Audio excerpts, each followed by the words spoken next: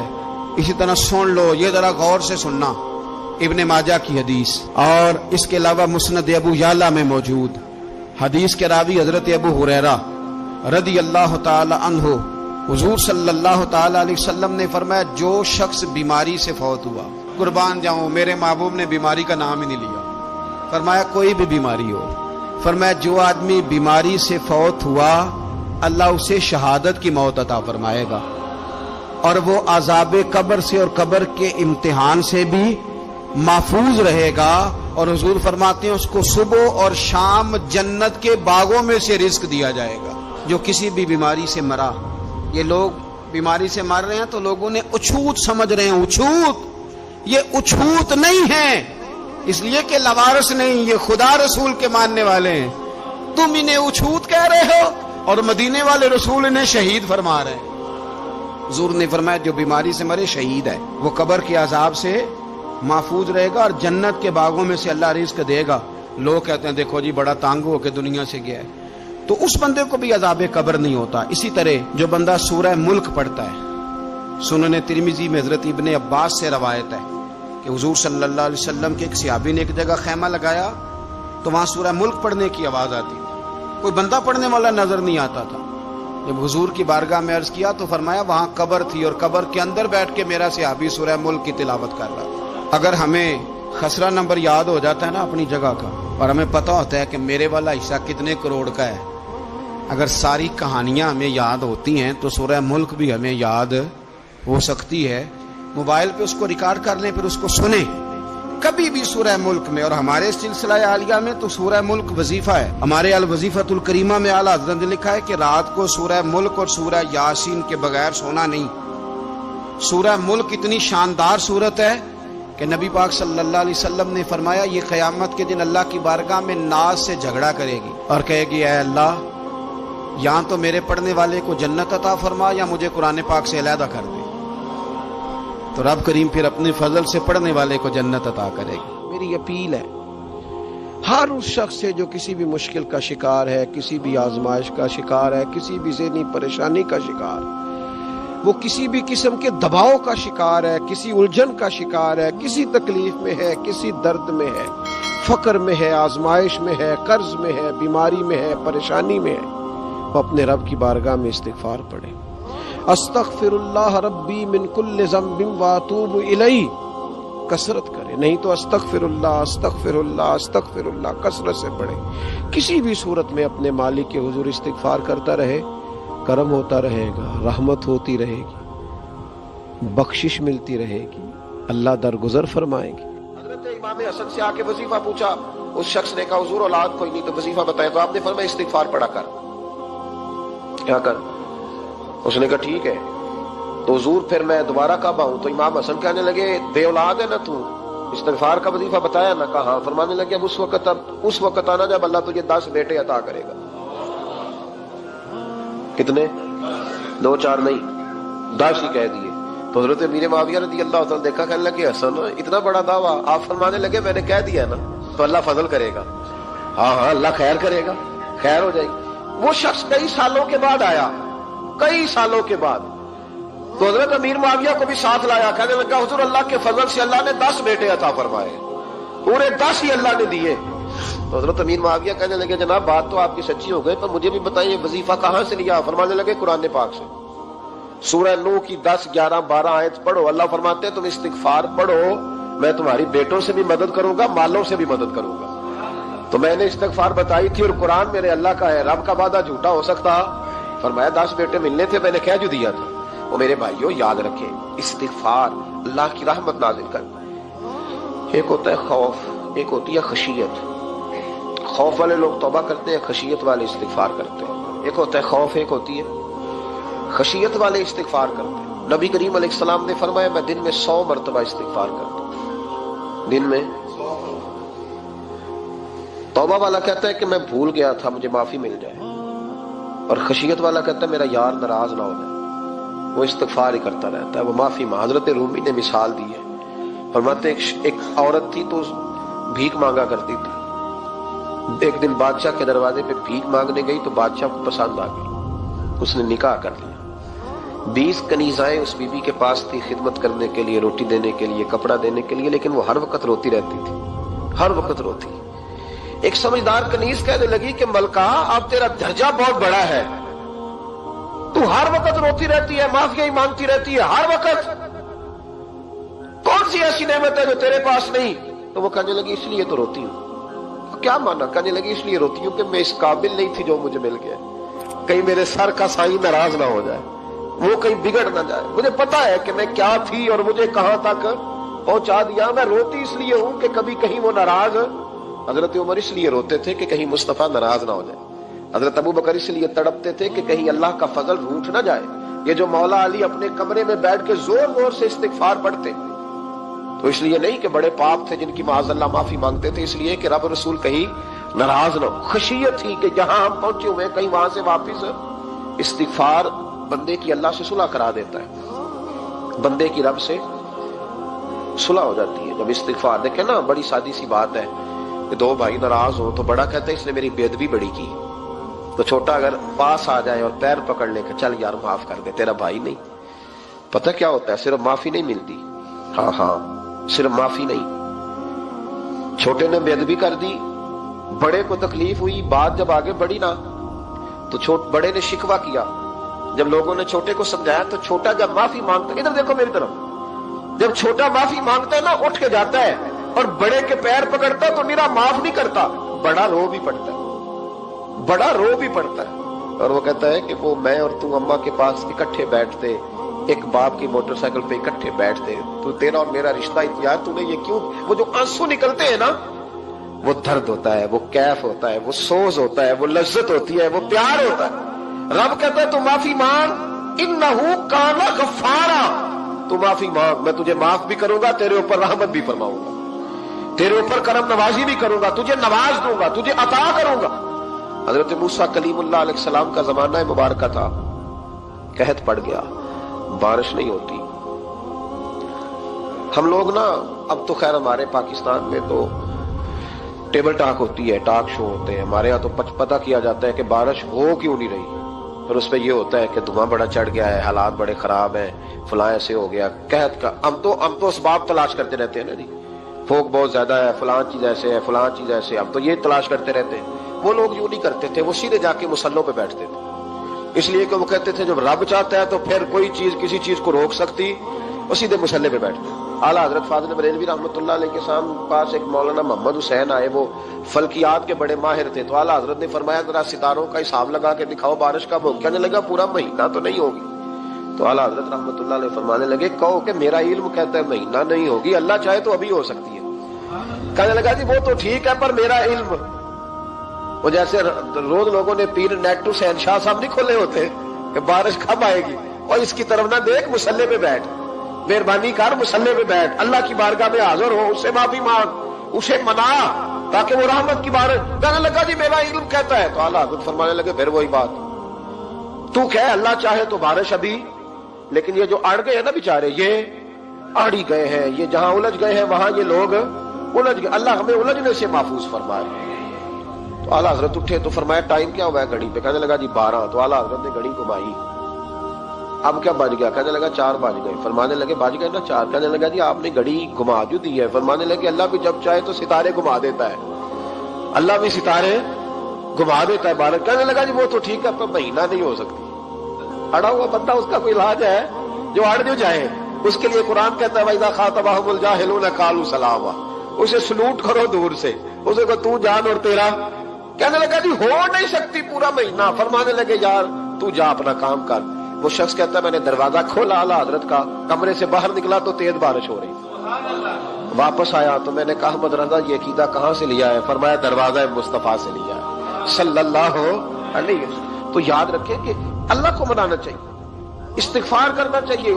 پھر غور کر لیں اس بات پر کہ وہ کتنا عظمت اور رفت والا شخص ہے جس کی اللہ کی نظر میں عزت ہے، جو اللہ کے ہاں قابل اکرام ہے، مالک کے ہاں۔ عزت، تعظیم اور توقیر یہ مسلمان کا خوبصورت عمل ہے، ان سے ایک اچھا اور خوبصورت معاشرہ جنم لیتا ہے۔ لیکن اگر بڑوں کو تکلیف دی جائے، بزرگوں کی بے ادبی کی جائے، معاشرے میں بگاڑ بھی پیدا ہوتا ہے اور بدصورتی بھی پیدا ہوتی ہے، بدصورتی پیدا ہوتی ہے، بدبو پھیلتی ہے، اس سے معاشرے کا حسن مان پڑتا ہے۔ بڑوں کو تکلیف نہ دے، آزمائش میں مبتلا نہ کرے۔ جس کو اللہ تبارک و تعالی نے ہم سے بڑا کیا ہے، علم میں کیا ہو، عمل میں کیا ہو، تقوی میں کیا ہو، یا ویسے ہی دین کے اندر اس کی داڑھی سفید ہو گئی، اس شخص کا اکرام کرے، اس کو عزت دے، اس کے ساتھ ادب والا معاملہ کرے۔ یہ چیز سنوارتی ہے مسلمانوں کو۔ آج کل بے ادبی عام ہو گئی ہے، معاشرے میں زیادہ پاورفل وہ لوگ ہیں جن کی زبانیں زیادہ لمبی ہیں، جو عزتیں زیادہ اتارتے ہیں، لوگ ان سے زیادہ ڈرتے ہیں، اپنے آپ کو ان لوگوں نے بڑا پاورفل سمجھنا شروع کر لیا۔ بلکہ بدتمیزوں کی ایک اچھی ٹیم تیار کر لی جائے تو انسان بہت بڑا اونچا عہدہ بھی حاصل کر سکتا ہے، معاذ اللہ تعالی۔ یہ رواج اچھا نہیں، یہ انداز درست نہیں ہے، یہ طریقہ کار، یہ خوبصورت لوگوں کا طریقہ نہیں، یہ حسین معاشروں کا یہ انداز نہیں ہے۔ یعنی قومی سطح کے لوگ جو دنیا کے اندر کسی ملک کی نمائندگی کریں، وہی اگر ایک پریس کانفرنس اور گھنٹے کے بعد دوسری پریس کانفرنس، فلانے نے کیا وار تو دوسرے نے دیا جواب، تو یہ انداز مہذب قوموں کا نہیں ہوتا، اس سے امیج خراب ہوتا ہے۔ یہی انداز اب ہمارے گھروں میں چلتا ہے، کسی کی ایک بات پر جب تک سامنے والا 11 باتیں نہیں کرتا اتنی دیر تک اس کی روح کو، اس کے دل کو تسلی نہیں ہوتی۔ یہ چیزیں عروج پکڑتی جا رہی ہیں. بزرگ تکلیف میں ہیں, بڑے درد میں ہیں. میں نے پہلے بھی ایک دفعہ عرض کیا تھا, ایک بزرگ مجھ سے کہنے لگے کہ آپ دعا کریں میرے بیٹوں کو اللہ نرمی عطا کر دے, وہ بولتے نہیں ٹھیک, ان کا لب و لہجہ صحیح نہیں ہے. تو میں نے ان سے کہا کہ بزرگوں جہاں تک میں جانتا ہوں کوئی ایسی بات ہے تو نہیں. تو وہ کہنے لگے کہ جس طرح آپ سمجھتے ہیں نا, ہمارے رشتہ دار بھی اور اہل علاقہ سارے یہی سمجھتے ہیں, پر میں تکلیف میں ہوں, میری بیوی تکلیف میں. میں نے کہا کہ پھر آپ یہ اتنی زیادہ پردہ پوشی کس بات کی؟ تو وہ کہنے لگے کہ ڈرتا ہوں, اگر لوگوں کے سامنے ہم بات کرتے ہیں تو لوگ کہتے ہیں کہ تم نے تربیت نہیں صحیح کی. اگر میں بات کرتا ہوں تو لوگ مجھ پہ شک کرتے ہیں, کہتے ہیں تو نے رزق نہیں صحیح کھلایا. تو میں درد میں رہتا ہوں, کپڑا اٹھاؤں گا تو میرا اپنا بدن برہنہ ہو جائے گا. یار وہ کتنی تکلیف میں ہے باپ جو اپنے سگے بیٹے سے بات نہیں کرتا کہ پتہ نہیں کہاں سے بولے گا, کیا جواب دے گا میری بات کا. یعنی ڈرتا ہے, سہما ہوا رہتا ہے. ادھر دیکھیں میری طرف کیا کہہ رہا ہوں. یہ نوجوان ذرا غور کریں, ان لفظوں کی تکلیف محسوس کریں کہ اماں کہتی ہے کہ بھئی میں نہیں اس سے بات کرتی, اس لیے کہ وہ بڑے سخت جملے کہتا ہے, مجھ سے نہیں سہے جاتے, کوئی اور بات کرے. یعنی جس کی ماں بھی اس سے بات کرتے ہوئے ڈرے, کو نہیں سمجھ آئی آپ کو میری بات کی. جس کا والد بھی اس سے بات کرتے ہوئے سہم جائے اور وہ بندہ کہے کہ میں نے تو MBA کیا ہوا ہے, میں تو معاشرے میں جانا پہچانا جاتا ہوں, اللہ کا شکر ہے جی اللہ نے بڑی عزت دی ہوئی ہے, وہ یہ لفظ کہے تو اسے شرم آنی چاہیے. جس کے استاد بھی اسے کام بتاتے ہوئے ڈرے کہ بدتمیز ہے, نہیں کرے گا کہ نہیں. اگلے لفظ اس سے بھی خطرناک ہیں جس کا مرشد بے جھجک جسے کام ہی نہ بتا سکے اور جس کو کام کہنا ہی چھوڑ دے, جس کے حوالے سے لوگ خاموش ہو جائیں کہ بس مطلب کیا ضرورت ہے, جب اس پہ بات بوجھ بنے گی. تو اس شخص کو پھر سوچنا چاہیے نا کہ وہ زندگی کس لیے گزار رہا, اس کا پھر انداز کیا ہے. بزرگ جن کی وجہ سے تکلیف میں ہو, آزمائش میں ہو, درد میں ہو, اور یار جو آدمی نیک ہو رب فرماتا ہے اس کا تو میں حیا کرتا ہوں, اللہ کہتا ہے اس کی تو میں قدر کرتا ہوں, میں اس کی. دیکھیں نا میرے نبی کریم صلی اللہ علیہ وسلم نے فرمایا جب سفید داڑھی والا شخص قبر میں جاتا ہے, یہ ترمذی کی حدیث ہے, تو رب کریم فرماتا ہے فرشتوں اسے عذاب نہ دینا, مجھے حیا آتی ہے, یہ سفید بال لے کے آ گیا. تو جس کی اللہ حیا کرے اس کی میں نہ کروں, اس کی نوجوان نہ کرے, اس کا سیان, جس کی اللہ حیا کرے اس کی ہم حیا ہی نہ کریں. ہمارا لب و لہجہ خطرناک اور خوفناک حد تک چلا جائے, ہمیں ڈھب اور سلیقہ ہی نہ ہو. ہم کہیں او گرم خون ہے جی ذرا احتیاط سے بات کرنا, کیا مانا ہوا اس بات کا؟ گرم خون اور ہوتا ہے اور بے ادبی والا خون اور ہوتا ہے, ان دونوں میں فرق ہوتا ہے, اس کو سمجھنا چاہیے. باپ کے سامنے بھی اب یہ اس کا ابا بھی سوچ کے بات کرے, اس کے ساتھ اماں بھی سوچ کے بات کرے, اس کا استاد بھی سوچ کے بات کرے گا. اسلام ادب والا دین ہے, احترام والا دین ہے, یہ آداب سکھاتا ہے. یہ